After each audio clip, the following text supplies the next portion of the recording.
Hey, what's going on, guys? IceViper777 here, bringing you some tank whoring on Seine Crossing. I think that's how you pronounce it, on Battlefield 3. Me and my buddy Canadian, his name's Canadia, I guess now, but he was a Canadian dude. You might recognize him from other videos, but we're a pretty formidable tank crew. We always seem to dominate kids, and this particular match we did pretty well. And we usually do pretty good anyways, but, you know, in this video, I guess I'm hoping to give you guys some tank tips and pointers because I think we're pretty good with the tanks, and maybe we can help you guys improve your game in the tanks if you like to tank. So yeah, you know, if you're getting Battlefield 3 for Christmas maybe, or something like that, hopefully this video can help you out a little bit. I'm probably going to be uploading more Battlefield stuff now because Modern Warfare 3 is awful. You know, like, I wonder if they made the maps intentionally bad so, like, they would guarantee that we're going to buy the DLC. That's what I think. I mean, I saw that on Reddit and I thought that was a pretty good point, but, you know, whatever. So, this video is going to be really, compressed. It was like 25 minutes long, but I got it down to, I think, like, just over 6 minutes. But you have to kind of bear with me there. I mean, a lot of it's getting cut out, but there's a lot of places that I can make some points. When you're tanking, I think the best perks to use, if you have everything unlocked anyways, is reactive armor. That basically lets you take a free hit on any part of your tank, and you're gonna basically survive without taking any damage. But then after that, it starts, you know, if you get hit again, it starts taking down your health, but you can repair that reactive armor.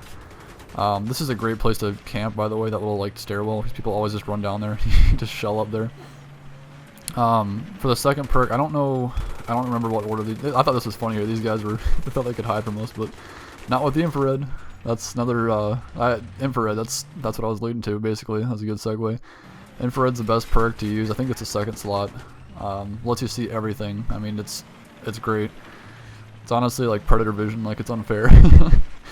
The third perk is the coaxial machine gun, as you can see there. The coaxial's a beast. It's the best thing for, like, these infantry maps.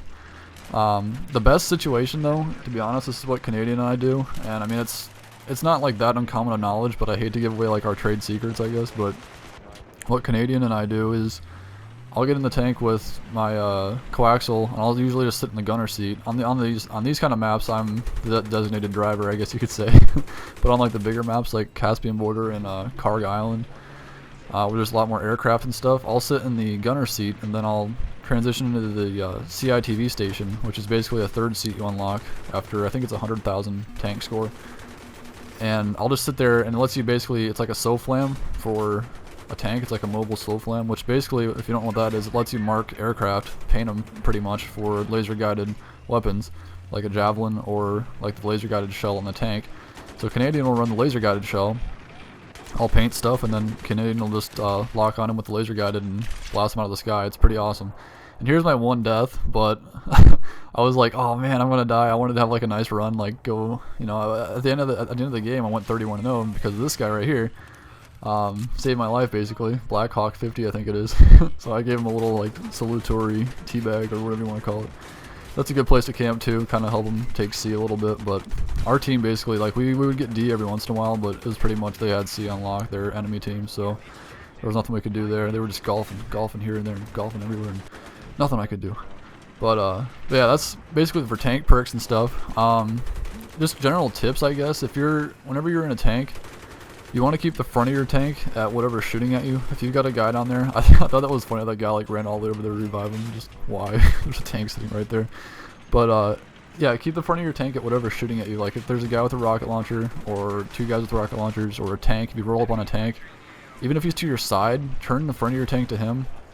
Again, this is probably common knowledge to any kind of Battlefield veteran, but for those of you that are just not getting it and getting into the tanks, that'll save your ass a lot of times. And like I said, I really don't like telling people this because most of the people I play against don't seem to know this.